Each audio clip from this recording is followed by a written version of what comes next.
你睇緊嘅係 Music Theory Daily。喺影片開始之前，記得要做齊 SLS， 即係 Subscribe、Like and Share。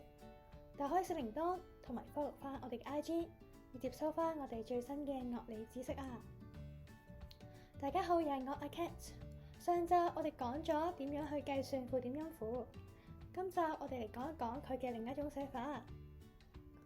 要講附點音符，我哋先要追溯佢另外一種常見嘅寫法，佢就係 tie 連結線。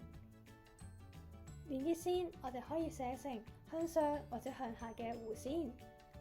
而至於點寫呢，就好在乎原本音符佢原有嘅音高啦。例如，如果佢本身嘅音符係低過第三條線嘅，我哋會將 tie 寫下面；而音符位置超過喺五線譜上面第三條線嘅話呢，我哋就會將個 tie 寫喺上面啦。至於連結線 tie 嘅用法，佢係將兩個或者以上相同音高嘅音符連結埋一齊，成為同一個音，以作延長時值之用。但係如果當 tie 嘅音符後面嘅音符係前面音符嘅一半，我哋就可以用附點音符嚟代替 tie 啦。如果你有玩樂器，其實連結線 tie 已經喺初級書就出現咗啦，因此並唔陌生。呢首係來自輕鬆學鋼琴嘅初級歌，當中我哋見到有好多連結線，例如喺第一同第二小節嘅第一 part， 佢哋係 tie 埋咗一齊噶。如果冇 tie 嘅話呢，我哋就需要重複演奏音符啦，即係會彈成。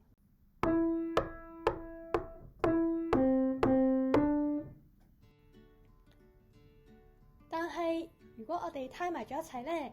咁我哋第二小節嘅第一 part 就唔需要演奏，音符嘅時值亦都會因此而延長，就會演奏成為。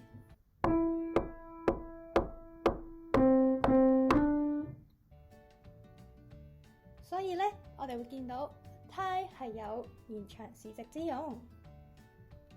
而到咗第七同第八小節，我哋同樣都會見到 tie 埋咗之後，第八小節嘅第二個音，因為已經被延長咗時值，因此唔需要演奏，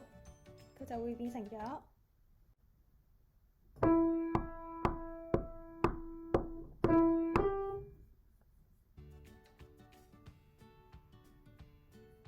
第二首係來自 C.S. Springer 嘅 Starlight Waltz， 佢係3拍8嘅。由於佢係8分音符作為拍子記號嘅單位，因此喺呢度4分音符都要2拍，而8分音符就係1拍。喺第3、4小節嘅第2、3同埋1、2拍，我哋見到佢係 tie 埋咗一齊噶，因此呢，佢係唔需要演奏嘅，就會變成咗。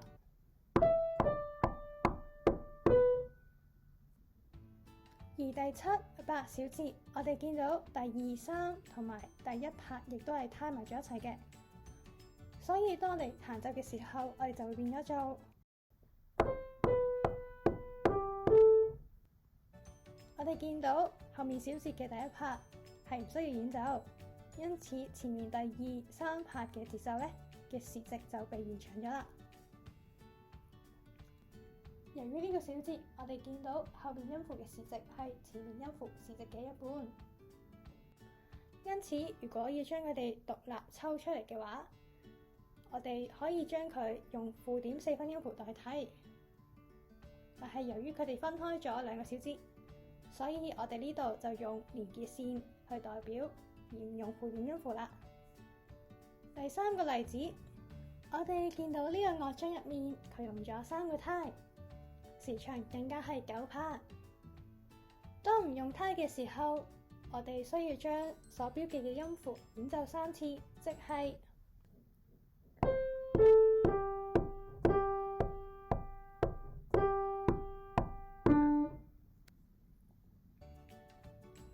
但係如果加咗 tie 之後呢，佢就會變成。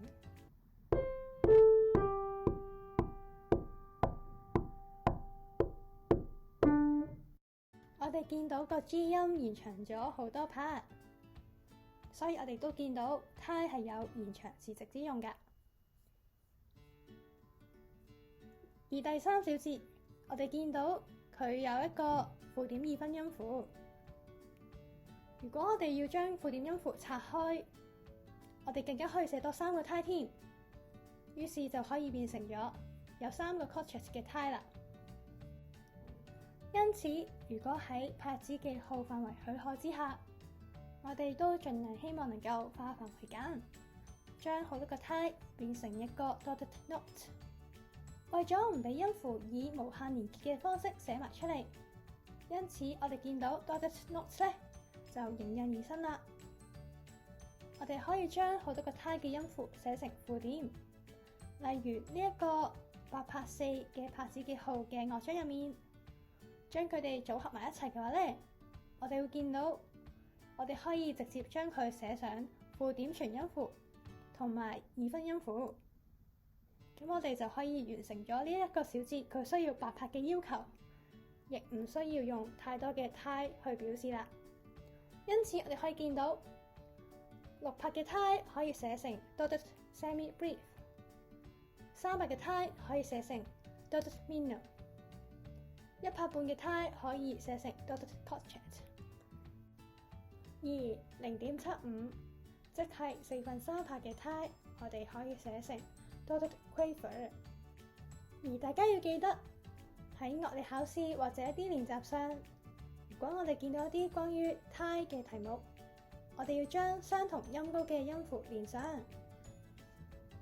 例如一啲考你 grouping 嘅問題，好多時候佢都會有啲胎同埋 dotted notes 嘅組合，希望你可以將佢化繁為簡。因此我哋見到帶有胎嘅音符，我哋可以考慮將佢寫成 dotted note， 就可以將音符嘅組合簡化起嚟啦。但係請注意，我哋會見到喺音樂上有另一個標記，佢同胎係非常相似，佢係 slur 圓滑線。但係我哋要留意，胎並唔等於 slur， 胎同 slur 嘅標記都係非常相似，但係佢哋用法就好唔一樣啦。胎只係能夠用喺同一個音高嘅音符上，而 slur 就係用喺不同音高嘅音符上面啦。喺功用上，胎係用嚟延長音符嘅時值，而當我哋見到後面胎嘅音符係前面音符嘅一半嘅時值，我哋就可以考慮用附點音符去代替。但係 slur 咧，佢嘅作用係用嚟提示樂手演奏嘅時候需要圓滑，即係 legato， 唔可以斷開。此外 slur 仲可以用嚟表示樂句嘅分句，例如喺呢個例子入面，我哋見到佢有2個樂句，而樂句之間都有個 slur 去表示，因此我哋就分成咗有2個句子，而每一個句子有 slur 連結之下，佢所有嘅音符都需要圓滑地演奏。而喺樂句中間，我哋可以稍微斷一斷開，表示樂句嘅分句，就好似形成咗2個句子一樣啦。因此佢演奏起上嚟嘅時候，我哋就會聽到佢會係咁樣嘅。